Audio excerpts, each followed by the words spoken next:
Parshat Korach, and the the familiar story with Korach is that he disagreed with Moshe, and there emerged a differences of opinion between Korach and Moshe and Aaron. And consequently, the results of which were earthquake. Now, it wasn't by chance last night, but I didn't want to maybe blow them completely away, is the idea that why would the lecture of last night, which was not planned other than a few weeks in advance, that this idea of earthquakes and the control of earthquakes are mentioned in this week's reading. In other words, last night is included. The idea that an earthquake can occur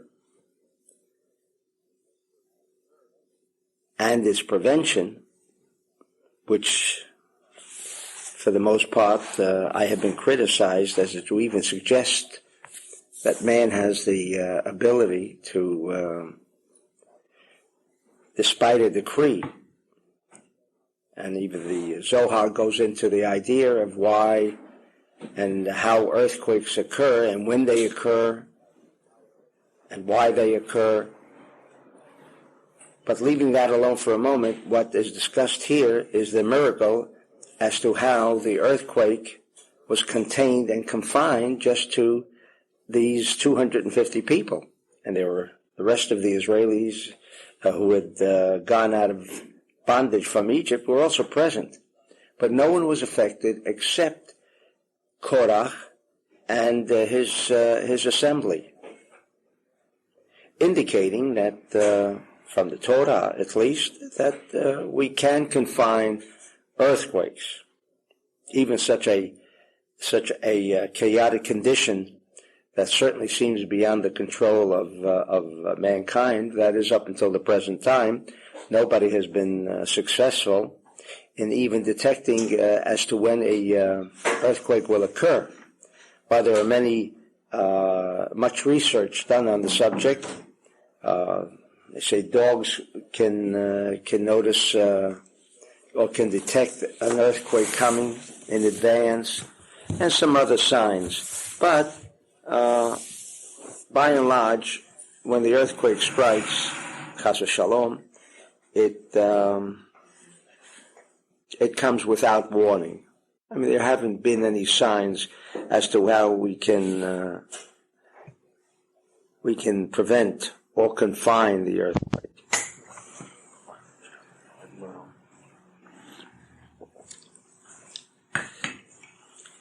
Therefore, this particular parsha of Korah, which may be in California, should be scanned each week, and then, incidentally, it's a very small parsha. It's a very small parsha. So, if you just want to scan the Zohar of Parshat Korach, which is in volume 14, then that is one of the surest methods by which we can, if not contain the earthquake, at least become a survivor and most probably protect the immediate environment that affects us. It sounds a little cruel, but that's the rule of the universe. Ignorance of the law is no excuse, and the fact that some people will reject the idea, because how could we control earthquakes? And so even, I remember, I think it was 2 years ago when I was going to lecture on earthquakes specifically and its full ramifications and how it fits in so clearly with the Zohar. Someone put in an advertisement in that, look at this man claiming that we can contain earthquakes. I mean, the audacity to even suggest what the Zohar suggests, it wasn't my suggestion, that we could even prevent earthquakes. How could we prevent earthquakes? If it's meant to be, that's the way it should be. And I, for one, certainly do not subscribe to the idea that it was God's intention to punish us. I mean, like he wasn't. This is a singular purpose, because if you look at the development of civilization, they're always under the influence of some kind of natural disaster, whether it be flood or earthquake or fire or whatever the matter might be at that time.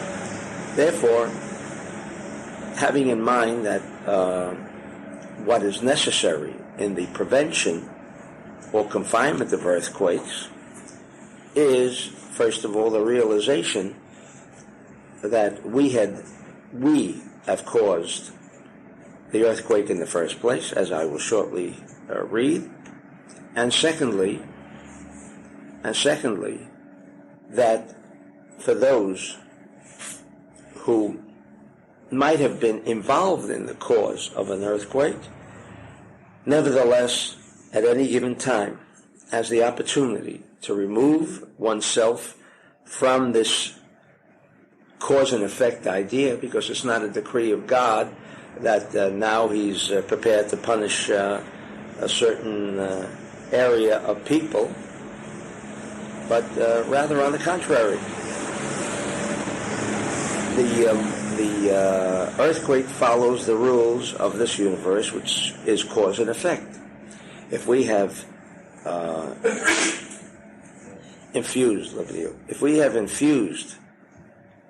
negativity within this confine, let's say the southwest coast or just the west coast of California, there must be a reason.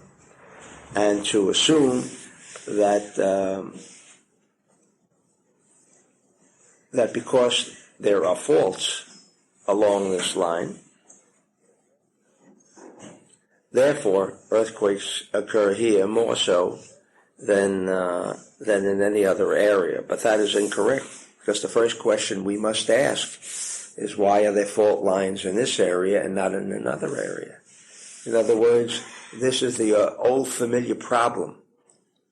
Brought to my attention, I should mention, there are elections in Israel this week. Now the rule goes, that which happens in Israel is ultimately felt throughout the world. If there is conflict in the world, know who is responsible. If the guy in Germany says there is a conspiracy by the Jew, it is true. What is the conspiracy?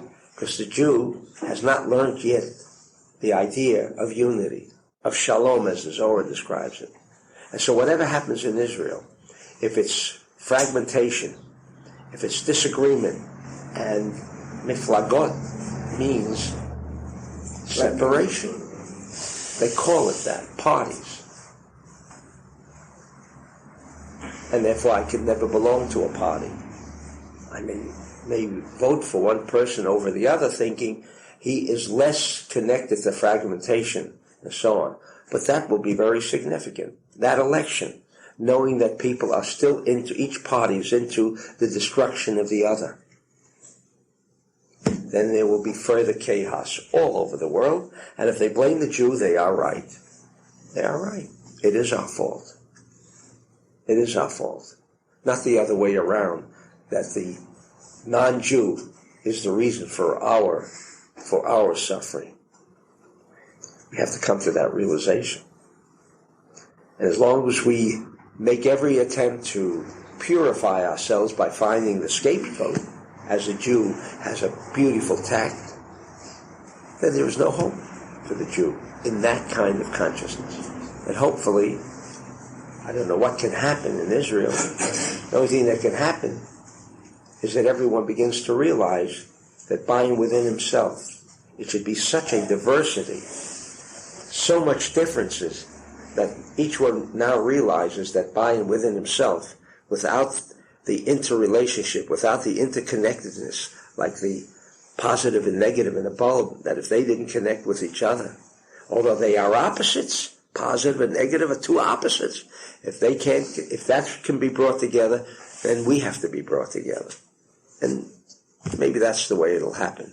There'll be such disintegration in that electoral system to indicate to us that that's not the procedure. Not the procedure. We'll see. Into 7 distinct parts. And therefore, the world rests on these 7, meaning the 7 sefirot, obviously. And therefore, the world rests on 7 platelets, like a plate. In other words, there are 7 major plates like this, where the entire earth is located all around the world. And the reason there are 7 is because each one represents another sefirah, another form of energy, another type of energy. But earthquakes do not occur only in California, they occur throughout the world. Because there are fault lines, and that's where it usually takes place. But then we have to raise the question, why are certain people drawn to that area when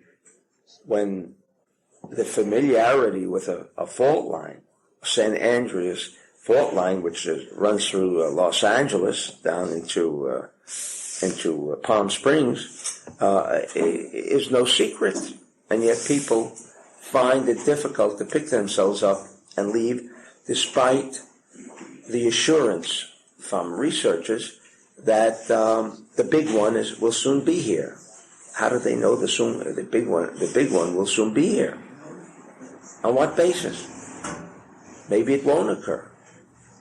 And if there's so much talk, and there has been so much incidence of earthquakes, then why do we still hang out over here? Is it because man's folly of always thinking, well, maybe it won't strike, being in doubt? But we're talking about one's own life. Why would he want to take this chance? The answer is that there are people who are located in this area, and there are those who will not locate here. Why do those people locate where there is the possibility of earthquakes? Obviously, they are drawn because, again, in the book of reincarnation, in the Wheels of a Soul, I made it very clear from the Zohar and from Rabbi Isaac Luria that the earth has its environment. We, as reincarnated individuals, find the proper scenario, find the proper location by which my tikkun can be accomplished. Those who were not born in Europe and suffer the consequences of a concentration camp were lucky. And those who were born in that vicinity were unlucky. And of course, this is again a rule that we have only applied because, in the absence of any reason, logical, rational reason that we can give, we have to assume that we were just lucky in being born elsewhere. But that again, from a Kabbalistic point of view, the idea of lucky and unlucky just doesn't apply. Unlucky and lucky means that this world, truthfully, was established in such a haphazard manner so that if you're lucky to be located in one place as opposed to another, which is beyond our control, again indicating that there are no laws that specifically apply to this universe. The Zohar, of course, is not of that opinion, and therefore these different interpretations of earthquakes, concentration camps, and why people are located there, and why does evil originate in such a manner there and not elsewhere, is again primarily due to the idea of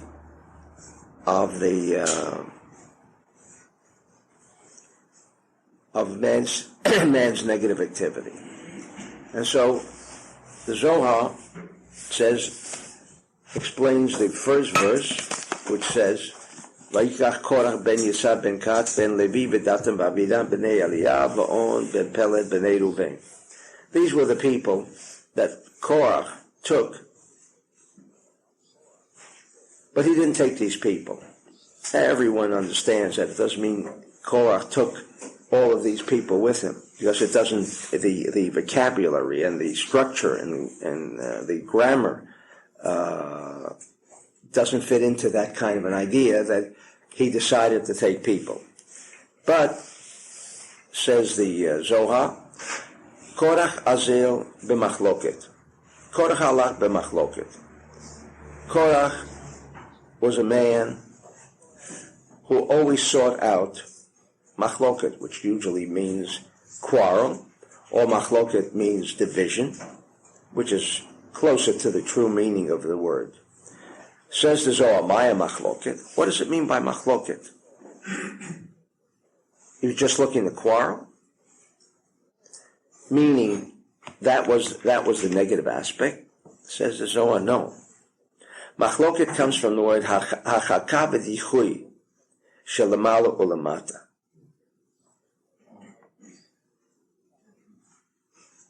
He found what he attempted to accomplish as Korah was the idea that this universe is a fragmented universe. Fragmented. As I mentioned last night, the eye is fragmented. Why is the eye fragmented? Because it cannot hear. While essentially, if, as the Zohar, and which scientists also agree, to some extent only because they haven't found this grand unified theory, meaning that things are not fragmented. There is no division in this universe. There's one total unity. If there is one total unity in the universe, that should apply to the individual as well, because we are not separate from the universe, nor is the universe separate from us. And therefore, the fact that we cannot see voices today, or we cannot hear images, is not because these different faculties, the five senses, haven't the ability to grasp these different concepts, as each aspect of this head can grasp individually, but rather everyone is contained of the other, because there is total unity. Because when he says shalamala ulamata, meaning that which is above and that which is below, meaning that what Korach did not believe in which he made every attempt to prevent an idea of unity seeping in, was the fact that he considered this universe to be fragmented. And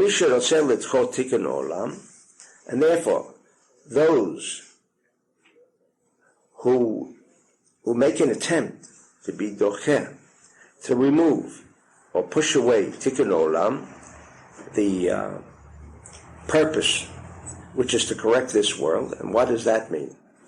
The reason why we're here is to correct the world, because the world essentially appears in a fragmented state. These platelets seem to be divided into 7 sections of the universe. There is another indication, and that's what the scientists say. When the platelets begin to rub up against each other, does it happen all the time? No. Does it have to happen? No. Then why does it happen? Don't know. All of this research and discussion is another attempt to duplicate that which Korach attempted, to maintain the division of thought, division of consciousness, the division of sections of the universe, the division of peoples. After all, if Americans speak English and the French speaks French, and either one doesn't have knowledge of the other language, there must be division. But little does the reality of our consciousness know that when I hear somebody speak another language that I do not understand, does not mean that I cannot achieve an awareness of what that person is saying.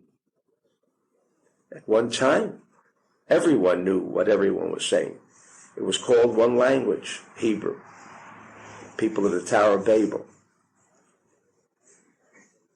Why is the Zohar compelled to state that there was one language, and that language was Hebrew, as it says in chapter 11, verse 1.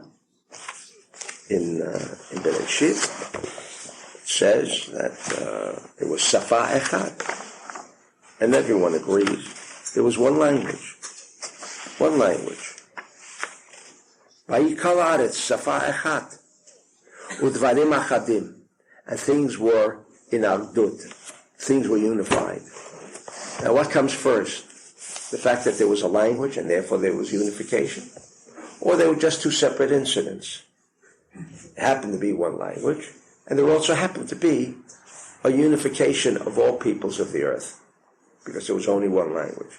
Says the Zohar that the grand unified theory, or that entity that is called the grand unified theory, which they have already established, on what basis I don't know, because if we look around the world, all we see is fragmentation.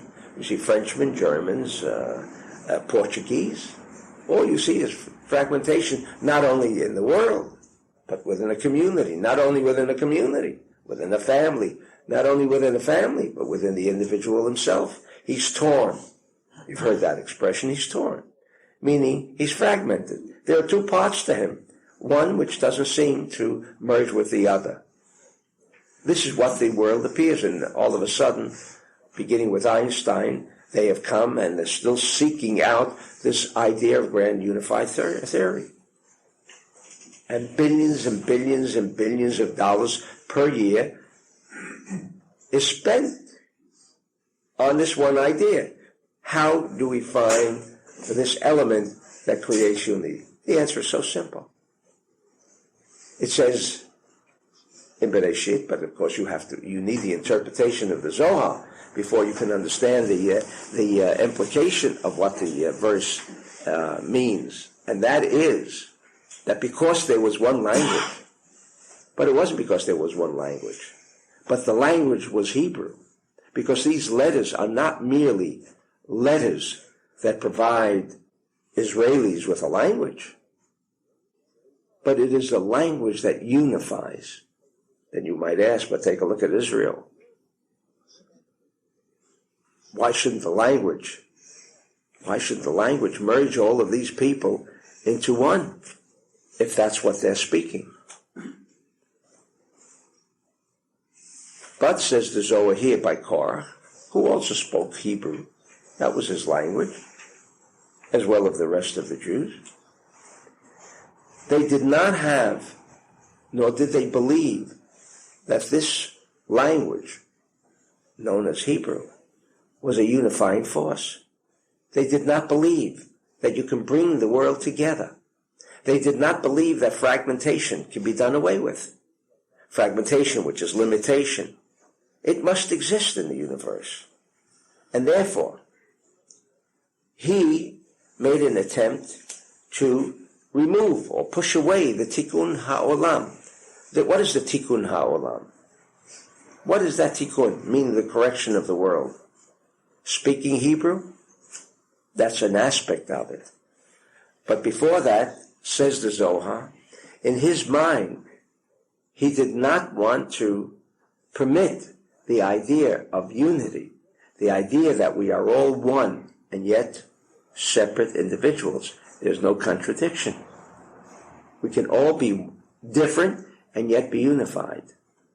Each one serving a purpose, just like in the simple bulb. You have a plus and a minus when they become a circuit of energy, meaning each one complements the other because this world, again, must have different aspects to it before we can achieve a correction. Before you can have a light appear in the room, you've got to flip a switch which creates a circuitry in the bulb, which unifies both the plus and the minus pole as one unified whole. Now, without this consciousness that the whole world is one, and quantum says the whole world is one, it is not even there is no room for discussion on whether the world is one or not. Quantum established the idea that the world is one. Therefore, they have come to a chaotic result, which, of course, thank God, does not appear publicly, and that is that if someone pulls the trigger and intentionally kills somebody, he could say and claim in court today that scientists have already established the idea that because someone ate rice in China, he coerced me into pulling the trigger. In other words, it's a free universe. This is a conclusion of science. So they believe so much in the idea of a quantum universe, meaning it is all intertwined, it is all interconnected, all interrelated. It is one. But there's a problem. Well, if it's one, where is this thing that makes it one? Because they observe it not to be one. They observe only fragmentation. They observe limitation. If it was one, then me, sitting in this chair, should be able to listen to the whole world at the same time, should be able to see the world at the same time. And yet, I can only see or hear as far as maybe my voice will carry, or as far as the eye can see. So we have this contradiction. But to achieve mastery over your situation, I have to control the whole world. But I cannot control the whole world until I come to the conclusion that, unlike Korach, who decided that this world, the upper and the lower, meaning what? The metaphysical, the existence of unseen powers that have been validated. It's not open for discussion, only for those who refuse to enhance their own lives, and everyone has that right of free will. But if the consciousness that everyone and everything is connected, I did not say we are all one. We are not all one. Just like the table is not one with the chair, but they are interrelated. There is no idea of space, time, and motion between them. Although the table is here and the chair is there, that, says science, is an illusion. Without this comprehension, we just simply cannot approach the idea of control. These platelets that supposedly cause, which they do not, cause the separation, is an illusion. Yes, everything of a physical nature is illusion. What does it mean, illusion? If I have $5 in my pocket and I lose it, now I can go back to the time when I had the $5 and say, I once had the $5, but where is it now? Show it to me. If you had it, why don't you have it now? I lost it. Well, what is an illusion? What is an illusion? An illusion is, if you've noticed a goblet with two noses and a face, if all of you know what I hope I'm referring to, Moshe will provide us with that. One time you see two faces, and one time you see a goblet. Is it a goblet, or is it two faces? Which is it? They move away. They're there, and they're not there.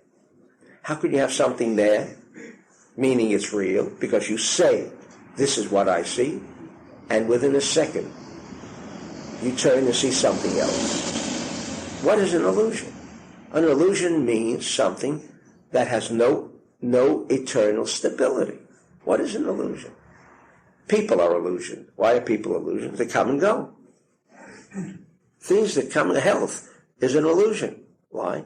because it comes and goes. Oh, but it lasts for a certain period of time.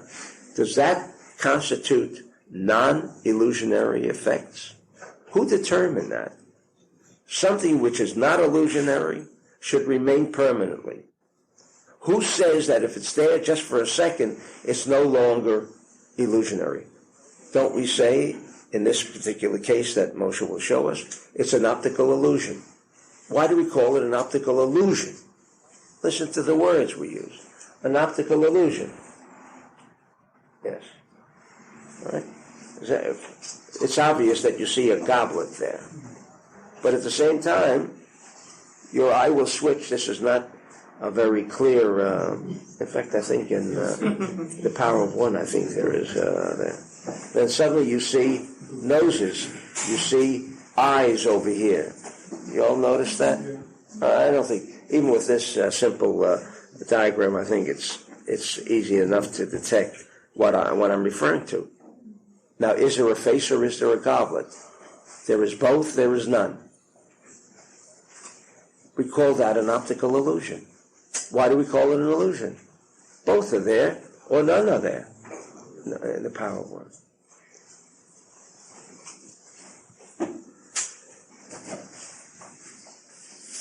The idea is that in this world, things that comprise a physical reality is an illusion. Is an illusion. I just hope and pray that one day science will not consider us to be that ignorant or that stupid enough that we cannot comprehend what they're trying to say. But they're telling us that there is illusion. They're trying to tell us that there is nothing of reality except consciousness. Some things that if we do not understand does not necessarily mean we should reject them. That's what the Zohar says. The reality of existence is only what you think, what you believe. Well, or what you desire. Well, I desire $1 billion to become placed on this table. Did it happen? Yes. It happened. Well, I don't see it, but we just got through saying the fact that you do not see does not mean that it does not exist. Then where is it? Why can't I use it? Why can I make use of it? Because, firstly, we do not believe. We do not believe it exists on the table. We do not believe it. We do not believe that our consciousness. Now, you can't say, well, I'll believe that since I want $1 billion to be placed on this table, I'll believe that part. Do you believe everything else in your life concerning that consciousness? Do you believe when the door is closed that you can't open up that door because you haven't got the key? Do you believe you can go through the door? It's not a question of this is what I want, and don't you see, I believe in it for this moment. But the rest of my life is taken up with an illusionary idea that really my mind cannot accomplish what I would like it to accomplish. If someone, chas v'shalom, has cancer, his mind, according to science, should remove and eliminate that disease just by declaring that you do not exist. This is scientific fact, and this is also following the laws and principles of the Zohar. The mind is our only reality, but it's something that is difficult to grasp. Not difficult to grasp because it is a deep concept, but rather, how could we look around us and see this physicality and say it does not exist? But again, whether we do understand or do not, and there are many things we do not understand, and we still go ahead with it. When you entrust a physician with your life, and you ask him, are you sure that this procedure you recommend will cure? He say, no, I cannot guarantee it. Why aren't you sure? How do you entrust your life to someone who says he's not sure? And then you can even ask him a further question and say, what are the chances of survival? He says, oh, very good. You mean it's not 100%? No. Nobody, this is still a procedure which 1 out of a million will not survive. But you won't be the 1 out of a million. But someone's going to be the 1 out of a million. This is the way our minds have decayed. And until we come to that consciousness, we have no control over the world. And according to science, we should have that control over the whole world. To the extent that I should be in a position that these different platelets only occur as a subsequent earthquake is because there is no unity between these two platelets. Who causes that disunity? Man's activity, man's action. That's what the Zohar says. Firstly, he didn't have a consciousness of unity, of upper and lower, meaning the metaphysical and the physical. Metaphysical is not a term that is distant from us. Thought consciousness is metaphysical. Can you put your finger on it? No. Anything that relates to an idea that we cannot package or we cannot encapsulate it is a metaphysical entity. We use the word metaphysical. It's above the physical reality. He did not believe, Korach, says the Zohar, that we can unify. And maybe it's not one on. Then it's in time zone. But that he did not believe that this physical reality and my mind is interrelated. He did not believe that. He did not believe that we can make any physical entity, behave or react according to my consciousness. He did not believe that. That was number one. And number two, the Zohar says, and this were the two principles, Korach is not here for us to record a story of a man who rebelled, and subsequently there arose an earthquake. Is this the idea that the Torah merely wants to reveal to us some history that occurred in the wilderness? Of course not. Of course not. The Zohar makes it clear that every word, every letter is a force that we should take advantage of. But we must first come to the reality that we believe in it. Because if your consciousness is not there, then you are not there. Then obviously you can never have control. And therefore we see the absence of control all around us, in whatever situation it is, whether it's wealth, health, or happiness. No control. And the reason there is no control, says the Zohar, because he, Korach, did not believe that this world was unified.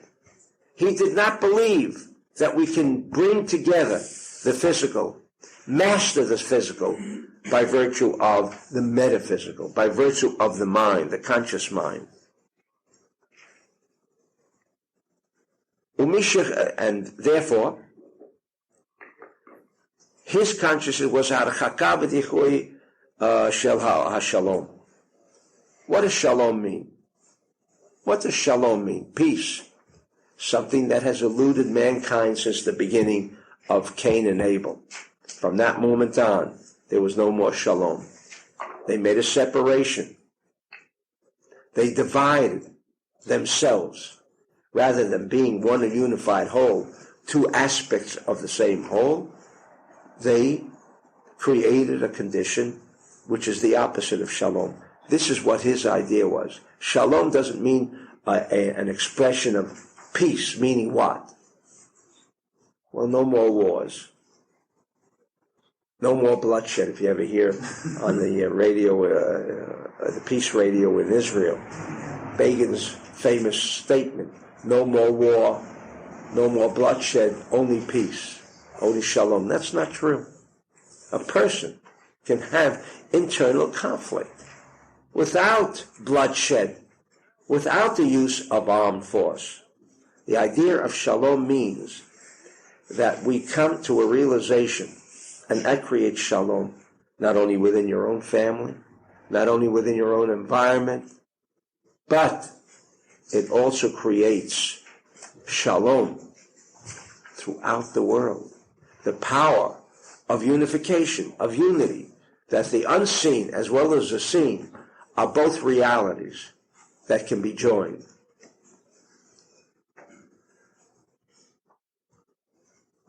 Okay. Maybe it's upside down. Yeah. No, it wasn't upside down. Yeah. That face has the nose line. Okay, but you need a clear. Okay, I don't know. Maybe it's in the power of the alphabet. I forgot. Okay. Now, another important point that is stressed here concerning Korach. Says the Zohar. I'm reading on Daf Bet, second page in the portion of the week of Korach. Misha cholek al shalom. What do you mean cholek? Who argues with peace? So the word here is not he's cholek, meaning he disagrees with peace. That was not his idea. But he divides peace. He divides peace. Peace is a phenomena. Peace is an actual entity that is all around us. All you have to do is have a consciousness that is present, and you would be amazed about how control suddenly appears in your very hands. But we do not believe that there is peace in the world. We don't believe that there is peace within ourselves. But furthermore, says the Zohar, the one who is cholek, the one who brings in fragmentation, separation into shalom, cholek al shemo hakadosh. Mishum sheshmo hakadosh nikra shalom. Shmo hakadosh, his holy name. What does that mean, his holy name?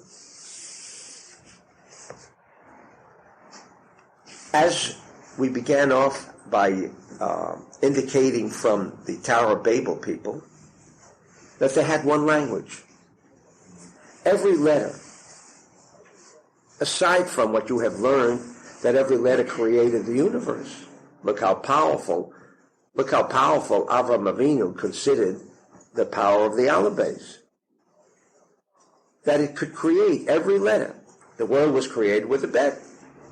And every star, every constellation, every planet, the three entities of fire, water, and air were created by letters. This is the power of a letter.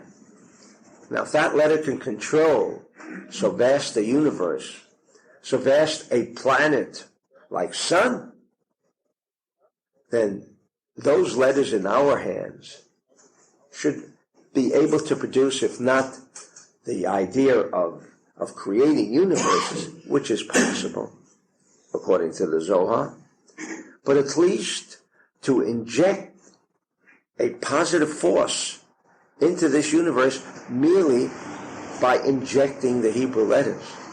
Therefore, since I entered into the world of Kabbalah, I realized that when the idea began where we cannot understand the letters, well, read the prayers in other languages. They missed the boat. They took away from the people. The one advantage that we all have, and that is the Hebrew language. There is no other power at our disposal that can create control in our lives as these letters. Therefore, we have a Nana Bakoach also structured very specifically, which is the Shem HaKadosh. What do you mean Shem HaKadosh? The holy name of God? No. Because Kadosh, as you know, means holy, but it doesn't mean holy in its corrupted sense of H-O-L-Y, as you've learned here in the sessions of Kabbalah. It means W-H-O-L-L-Y. These letters constitute unification. Oh, Kabbalah for the layman's free. Okay. Does everyone see the two black faces? two black faces. Everyone sees two black faces staring at each other. Now, if you stop thinking for a minute about the two black faces, then what do you have? The disappearance of the two black faces, and you have a goblet. That's how simple it is. Everyone. That means we all see the same, don't we? Although we've always been taught that everyone sees whatever he wants to see. But this is undeniable. Undeniable.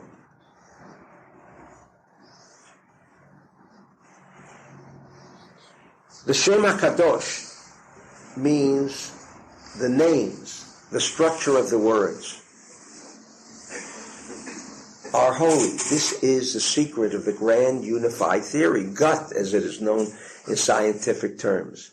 Gut, something that only the scientists are privy to. Only they can understand or look for this grand unified theory. There it is. Shem HaKadosh.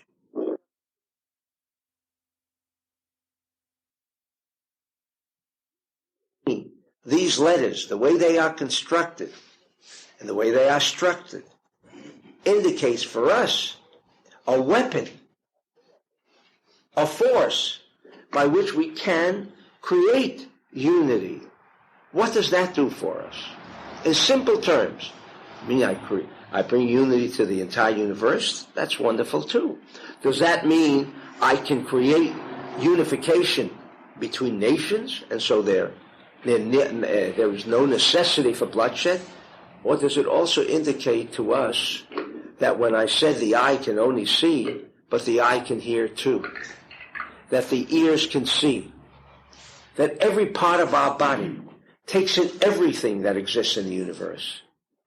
That is the singular purpose of reading of the Torah and reading of Parshat Korach. Parshat Korach and everything that is contained in Parshat Korach.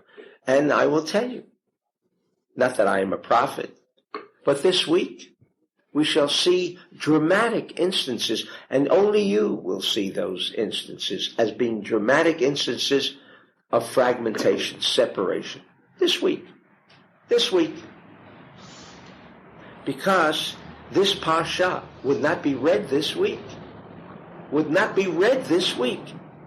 If it wasn't there for the express purpose by God and by the sages to give us tools by which we can operate, by which we can prevent all of these disasters that are always occurring in our lives. That's why we're reading this week Parshat Korach. Maybe Chas v'Shalom this week should be an earthquake. Certainly this week there will not be an earthquake. Why will there not be an earthquake this week? Because there will be, and it doesn't require all the peoples, but there will be at least 10 people who will have this consciousness that this week's Parsha is going to stave off an earthquake. Unfortunately, it only applies for 6 more days after Shabbat. Only for 6 days. But we are certain that those who have that consciousness will find their vision, if they have this consciousness, will find their vision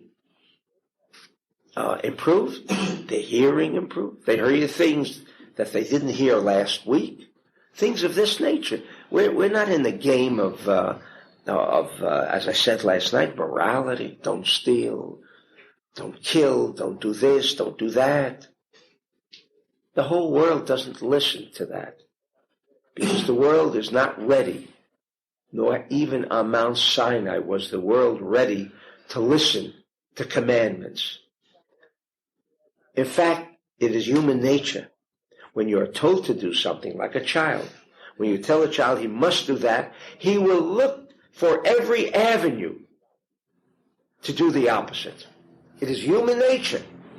Therefore, the 10 Commandments could not have come down to us as an idea of do it this way, do it that way. No, it was 10 utterances. It was 10 utterances. It was 10 packets of energy that were placed in this world to be used by those who know to remove fragmentation, to remove the disunity. And only those who are not aware of this grand unified theory known as the Aleph Bet, which is the grand, therefore it says, Devarim Achadim, because the language, the Hebrew language, that was the cause. That was the reason why there was Devarim Achadim. Things were unified. Things were Echad. Why were they Echad? It says they were. But they weren't Echad because they were. There was never Echad. In fact, says the Zohar, these people, the Tower of Babel people, were completely unified in their objective of negativity and evil in the world. And because they had achieved a unity through the Aleph Bet, now that doesn't mean unity cannot be a gathering of people to steal or to murder. If there is total unity, they must be successful. And therefore the only choice that was left to God was to create many languages. And that disrupted the unity that existed because of the Hebrew alphabet. It's the power of the Hebrew alphabet. How many of us make use of it? Thank God there are tens of thousands of people who do not know the alphabet, and every morning with their talit and tefillin scan the whole prayer and ask every single one of them, what do you feel? I feel something. I feel different than when I first came into the site. But he doesn't know a word he's reading. He doesn't even know the alphabet. Not important. As I said, this eye is no less than the scanner in the department store. If that scanner in the department store can accomplish unification, brings together the diversity of what this purchase means. It means removal of inventory. It means adding money to the treasury of the company. It has many implications. This one act, it means what product was chosen. After all, there are many cereals. It also tells you which cereal. There are so many implications by this one act of scanning. Look at what it entails. Look what it contains. And we have the secret. We have the secret. But it's being denied, or it was denied, but no longer. No longer is this idea going to be concealed. It's here for everyone to take it. And only through this idea of a thought that we can accomplish unification within my own body, within my own self, within my own family, within the whole world, then we can accomplish that idea of unification. Then, if the cause of earthquakes is the beating of these two platelets against each other, why are they beating against each other? Because they're two fragmented halves. But if they are brought into unity, then they live right side by side, which was the original intent of God when he created these 7 platelets in the first place. The only reason why there are 7, because that distinguishes people. That people, in order to accomplish their tikkun, some would have to be placed in Europe. But if those European Jews had been given not only the right to study Kabbalah, but had been given that method, it could never occur. Never. As it didn't occur in North Africa. As it did not occur in North Africa. Every one of those countries, Tunis, Morocco, the king of Morocco gets up and says, you Germans can't touch these Jews. What are you talking about? Was there anyone who could stop it? Could the army of Morocco stop it? Think for a moment. Who is this king of Morocco? What does his army consist of? 25 soldiers? And he got up and said, no, I won't hand over one Jew to you. I know, and I was very curious until I found the answer. I realized what the answer was. Only when I found out that the Ari HaKadosh had sent 10 of his students to Morocco, then I realized what Morocco was about. Why did he send them there? And if we know it is one of those energy centers of the world, the power of the Zohar. These people lived, ate and drank Zohar. It is only today that the corrupt Moroccan rabbis, and I call them that because they are the most violent, incidentally, and I can understand it, coming from a place, from a background, with such powerful energy in the Atlas Mountains. You go there, you can cut it with a knife, but only if you're in tune, only if you're ready to accept these ideas of energy powers and energy systems throughout the world.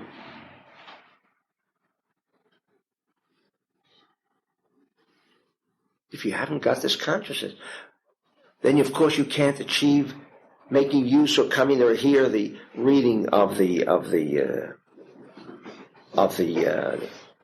particular reading of that Shabbat. And it's not easy to come to that consciousness. That's why we need the Zohar for support. The minute you walk out of here, if you're in business, there will be the bank manager calling you up and say, look, you're overdrawn. Well, you're overdrawn.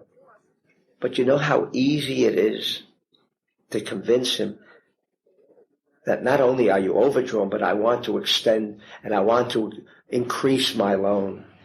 When Mexico comes to the United States and says, I can't pay my $6 billion loan, but if you give me another $3, we'll restructure it, and America agreed.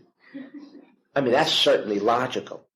I'm telling you that if there was a total consciousness of our individual power supported by a system, then if I'm having difficulties in a business, it's a total illusion. Illusion means like that diagram. There are two parts, you see, but you can't bring them together at the same time. You can't see one at the same time see the other. But that's an illusion. It's called an illusion. Why do we call it an illusion? Don't believe it. What does an illusion mean? Don't believe it. If Doug Henning can make the Statue of Liberty disappear, or a Boeing 747 disappear, we all know it's an illusion. But we did see it disappear. But we know it's an illusion, even though the eye saw that kind of action of the removal and disappearance of that Statue of Liberty. We call it an illusion. Why? Because we know somewhere, there is no disappearance. Somewhere a bank manager can't call me up and say, you have no money. Who says I have no money? He does. How does he know? Well, you're overdrawn. Can I change that with my consciousness? There is absolutely no question from a Zoharic point of view, but what is more important is the scientists substantiate this idea and say there is nothing in this universe but consciousness. Do not be governed by the physical reality that you see about you, because that physical reality is only governed by what you believe it to be. Let's believe them, and let's also believe the Zohar. But surrounded by our daily fragmentation, by our daily feeling of non-confidence, there is a recession. Now that there's a recession, you know what that means. You must do less business. Well, I have heard of other companies doing more business. I know of people who are not suffering because of the recession. You mean they are lucky? Because they are lucky. Well, why can't I become lucky like them becoming lucky? It shows you where our minds are. And if we cannot improve and raise this consciousness, then there is no hope. Like there has been no hope for the past 5,000 years. There is no hope. But I do not subscribe to the idea that God created a universe that was destined to remain fragmented.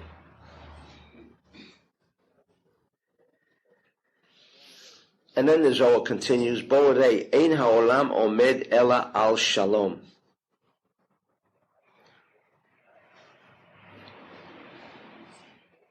The world stands on shalom. And now we know what shalom means. It doesn't mean peace. It doesn't mean peace. Shalom means unification.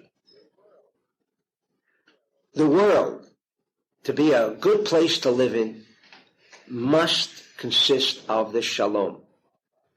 And therefore, when the Zohar in Parshat Naso says, Moshe tells Rabbi Shimon that in the age of Aquarius, only your book, the book of Zohar, will bring about the realization of Mashiach, will bring about the realization of Eitz HaChaim in this world.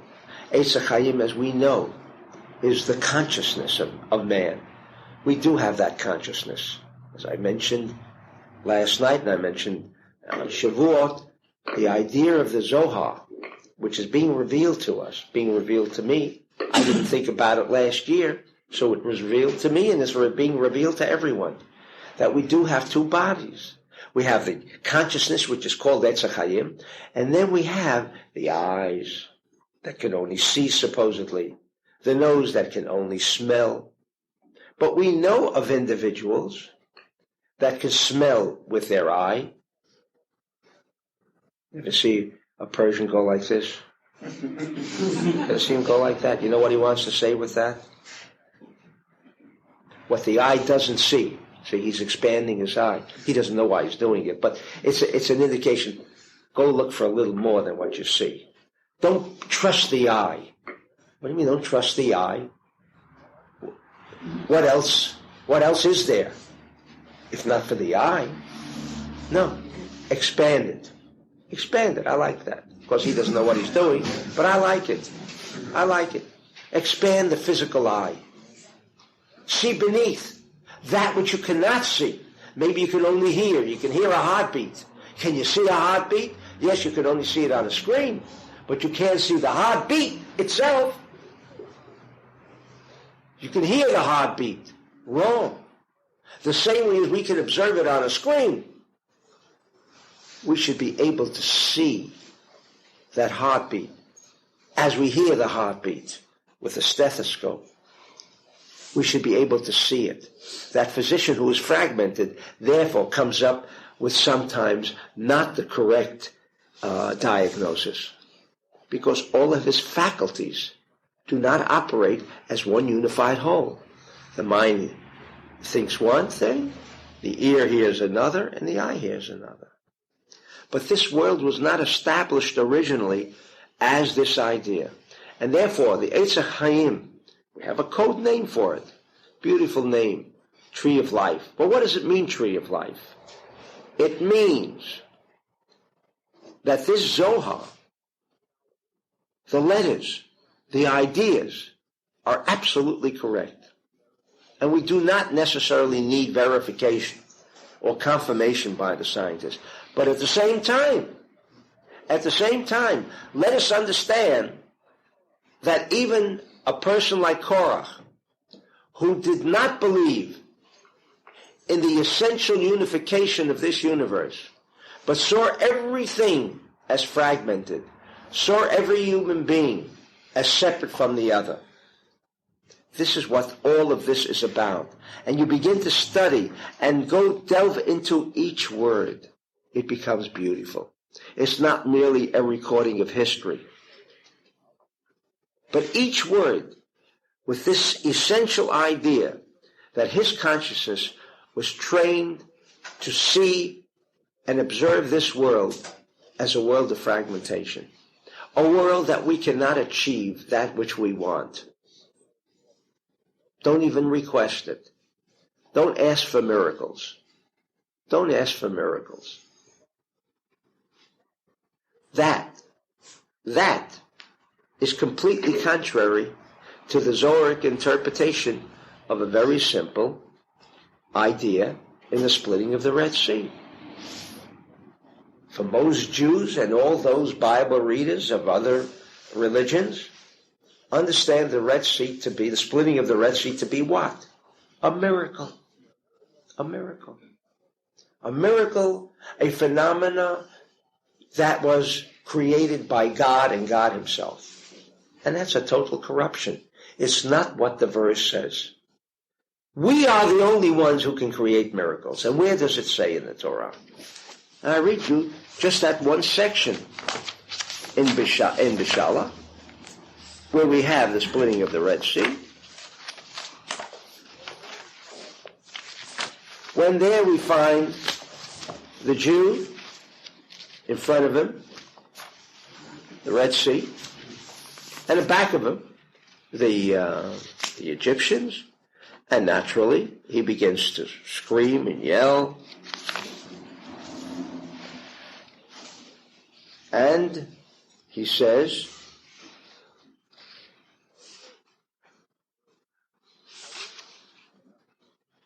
Vayoma, and now the Jews are naturally and rightfully have a valid complaint. Why did you take us out of Egypt? To die, either at the hands of the Egyptians or drown in the Red Sea. Vayoma Hashem lo Moshe. And God says to Moshe, Ma titzak elai. Why are they yelling to me? Well, did you ever hear a Jew in synagogue not pray to God? Especially if he has some problems. I mean, where else is he going to go and pray if not to God? And God says, why are they yelling to me? Well, who else should we yell if we were in that circumstance, when you're in trouble? No other alternative but to pray to God. If they want to create the miracle of the Red Sea, they have to jump in. What do you mean? They have to jump in. How do you jump into a sea that is maybe 300 feet in depth? How do you jump in? That's what Moshe was being told by God. Every aspect of this physical universe, meaning acquiring loans, meaning not going hungry, all of these ideas, or like a king of Morocco standing up to the hordes and armies of Germany and saying, no, you're not going to take one Jew out of here. And he couldn't take one Jew out of any part of North Africa. When we know that the SS, who were in charge of this final solution, said the army comes second, the elimination of Jews come first. If we need transportation to transport these Jews to their death, although you may need arms, munition, medicine, food, you will have to wait. This was so logical that the army would have to wait until they had no longer any use for these transport wagons. That was the essential idea of their war. Coming into North Africa, they couldn't remove a Jew. Why? The physical element was against the Jews, not only surrounded by Arabs, but there they were, overrun by these Germans. What brought about that? Why don't we pay enough attention to that miracle? The answer is because the Jews were creating miracles each and every single day. They were tapping the energy that was there in that area, in that region. And their energy and their vehicle for tapping that energy was the Zohar.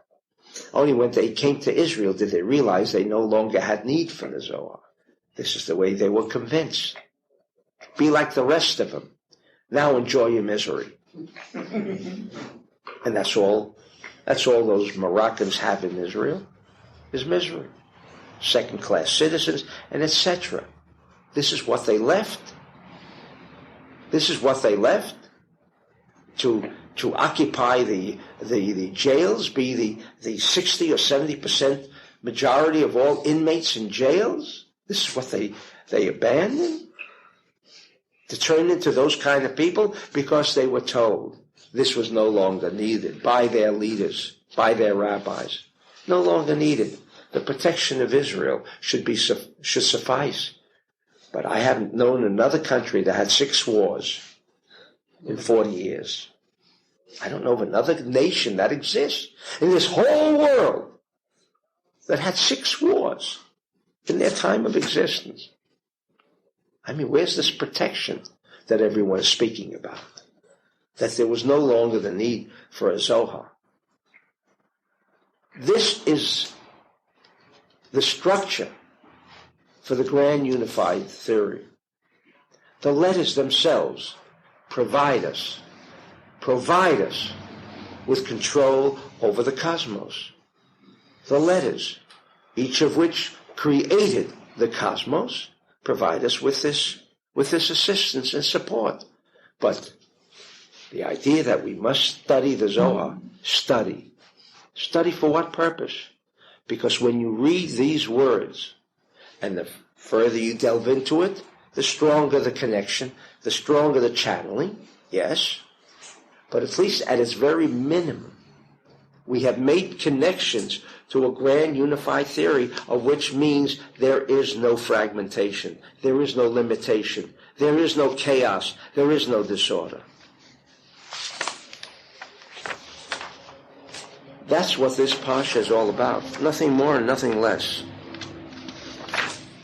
Now there's one other Zohar that I would like to note. One other Zohar that he refers to. In Bamidbar, the end of Bamidbar, no one, I should say, very few people pay attention even to this idea. But at the very end of the first Parsha in Bamidbar, at the end, literally the last few verses, the tribe of Kahat, they were the tribe of Levi. That's why he brings it in with Korach. It's the same essential idea.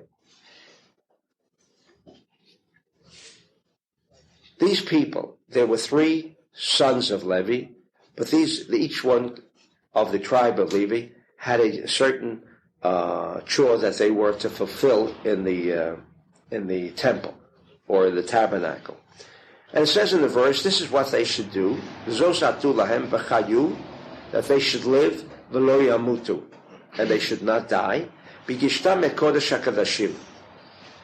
That means that when the Jews were told to move on, what they did is disassemble the tabernacle and the idea of this Kodesh Kadashim, the holiest of holies, meaning where the scroll, the broken scroll, was placed into this Aron, and that's where the idea of having the Torah in the Aron originated, that when they had to disassemble or assemble, they were told, because they were instructed with the disassembling or assembling of the tabernacle, that the Kodesh HaKodashim, meaning the ark and the scroll, the broken scroll which Moses brought down from Mount Sinai, just Aaron uvanav yavo v'samu otam, only they were permitted to touch it.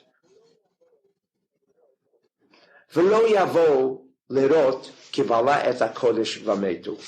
And these people, the tribe of Kahat, should not come to see the Kodesh HaKadashim in its naked state, kivala et HaKodesh v'metu, when the holiness was being swallowed up because they can die. Now, if you know a little Hebrew, you know what Kabbalah means. Swallowed up. But actually, what they're talking about here, that it was the duty of the Kohen to cover up so that it should not be observable. That's what it just said. In order that these people will not die, because if they just saw the Aron, and that's why the reason for the covering, etc., because if they saw and observed the physical configuration of this scroll as it was being swallowed up. Now, all translations, whether it be French, English, etc., use the word to cover, kisui, because what is it talking about? Talking about first the Kohen was supposed to cover it. First the Kohen was to cover it, and then they would be permitted to carry it, because they could then no longer see it. Now you know that if I were to put this napkin around this,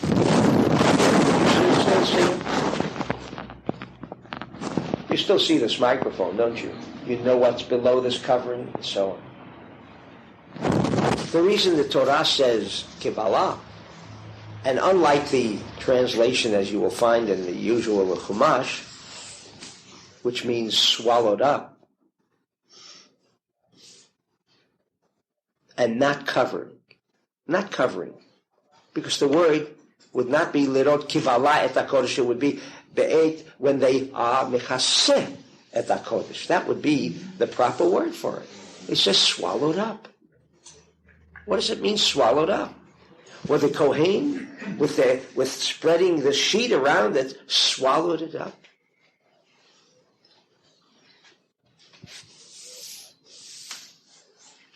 There are actually two aspects to the eye, like in our diagram of the nose and the goblet. When it's covered up, and therefore the Torah does not insert the word covering, but bala, to swallow up. When something is swallowed, I put food in my mouth. Is it just that I've now placed a covering over the food? No. Soon I opened up my mouth, and what happened? Like a magician. Where did it go to? Right? You know when he pulls out the egg from this covering? No egg. It was swallowed up. Not that it was concealed, and I can't see it, because even in concealment I can still imagine. What the Kohen did here, says the Torah, just as by Korach, these people were swallowed up. What does it mean they were swallowed up? What Moshe and Aaron, of course time does not permit me to go into the details, but if I have, I'll try to do that on Shabbat, but those who have not attended this morning's session, for me to charge right into the idea of livloa. You know what livloa means? The thing ceases to exist. It ceases to exist. When you cover something and nobody can see it, like a Doug Henning covers the Statue of Liberty and none of us can see it. It was right there in front of our eyes, and now some illusion entered, and now I don't see it. But it hasn't been swallowed up. I know in my mind it's still there. The Torah here wants, and that relates to Korach, that's why he brings this idea, that if you have the right consciousness, and the ones who had the right consciousness was the Kohen, he, at that level, literally, can make not only it disappear, but disappear as if it does not exist. As if it does not exist. The same about if someone has cancer, to cover up the cancer, cut out the cancer. Does it mean it's no longer there? No. It has to be like Bila HaMavet LaNetzach, when it says that on Mount Sinai, revelation of the light not only removed death, but it swallowed it up. Swallowing means not that it was there, but it had no power to express itself. Not only is like a slave, that you bind a slave, and no longer is he a free man to exercise his mind, his body. It was swallowed up. Death was swallowed up, meaning it disintegrated from being a force. That's what Kabbalah. When I take a piece of fruit into my mouth, and I chew it, and I digest it, it no longer is a piece of fruit. It wasn't merely concealed. It was swallowed up. The same idea is the power of the Kohen. Korach wanted that power. He said, I'm a Levi. So is Aaron a Levi.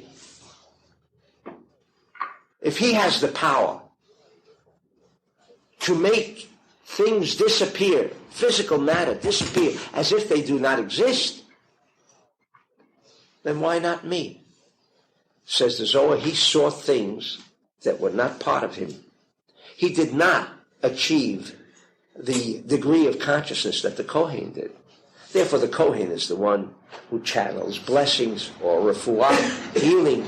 That's what the hands of the Kohen is all about. That he can channel because he was such a pure channel.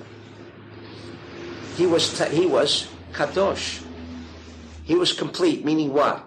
The two bodies in himself did not interact with each other any longer as two separate beings, but rather one body, the Etz HaChaim, completely swallowed up the negativity that existed in the other aspect. He, Korach, wanted this power of swallowing up, but yet he recognized the fragmentation in the universe. Why does it say Vahi Ere Vahi Boker Yom Echad the first day? It doesn't say Yom Rishon, as you've learned in the Kabbalah classes. Echad means that everything remains as they were. The table remains a table, the chair remains a table. But, which our consciousness, our rationale cannot grasp, they are interconnected with each other. There is no separation. The same way as the eye can hear. There is no separation. He did not believe in the idea of unification or of unity. Therefore, says the Zohar, he wanted that which did not belong to him. He wanted the high priesthood. Why did he want the high priesthood? He says, I'm also a Levi. And Aharon, before he became the high priest, was also a Levi. Why is he different than me? But Aharon, if you know the story and you read it in the Power of the Aleph, what was the significant characteristic of Aharon? You remember? Shalom. He always made attempts to bring peace, whether it was a family quarrel between a man and a wife or friends, etc. His one characteristic was to bring peace. Anyone in this universe, Jew and non-Jew alike, if they have an objective on how to divide, they can never achieve what we're talking about. But if we can, and we need the support of the Zohar and everything else, can come to this realization that things are one, things are not separated, that if I need money now and it's not in my grasp, if it's in the bank, it's mine. If it's in the bank, it's mine. We all smile. Could this be true? The answer is yes. And the only reason we do not believe it's true is because this 1% of satanic consciousness, this 1% body, which is destined to inflict all of the pain that we suffer, is because of this one fellow who was not swallowed up, who did not become part of the Etz HaChaim which is in us. But all of these far-fetched things, as things that are not within our grasp, is because we have already established in our minds that there is no hope, there is no way I can save the situation. It is because you decided and not God.